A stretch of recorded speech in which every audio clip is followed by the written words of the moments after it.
Wednesday, 24 June 2026. 3 Asia-Pacific AI stories before your first coffee. Singapore's Infocom Media Development Authority has published a voluntary governance framework specifically targeting agentic AI, the class of systems that plan, act, and execute tasks with minimal human oversight. The framework centers on 3 operational controls: hard limits on what an agent can do, mandatory logging of every action chain, and a kill switch or rollback mechanism that lets a human halt or reverse an agent's decisions. Separately, the Monetary Authority of Singapore has released a companion toolkit scoping AI risk for financial institutions, and IMDA signed an AI safety research agreement with Microsoft in June to deepen technical testing capacity. Why it matters? Singapore is making a deliberate bet that a fast, voluntary reference framework sets the regional norm before slower, binding statutes can catch up elsewhere in ASEAN. Builders deploying autonomous agents in regulated sectors, particularly banking, insurance, and trade finance, now have a concrete checklist to design against, which lowers compliance ambiguity but raises the engineering bar on logging and reversibility.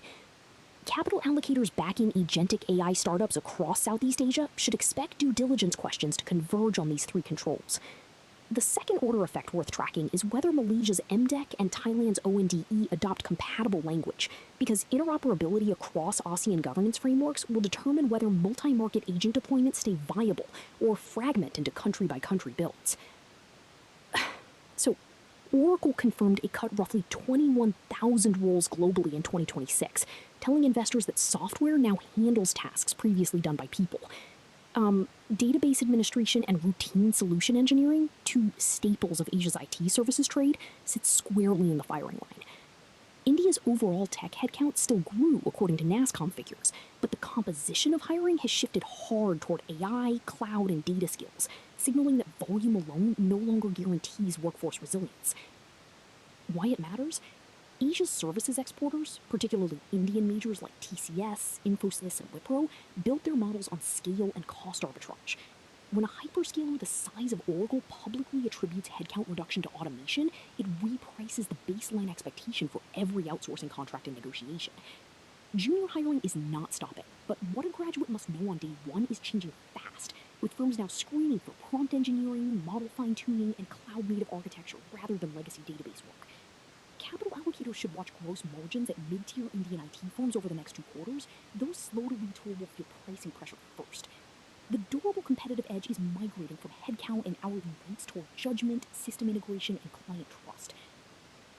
Now, Seoul's National Police Agency has extended its national crackdown on deepfake sexual abuse, logging 1,827 offenses and making 1,438 arrests under the broader enforcement campaign.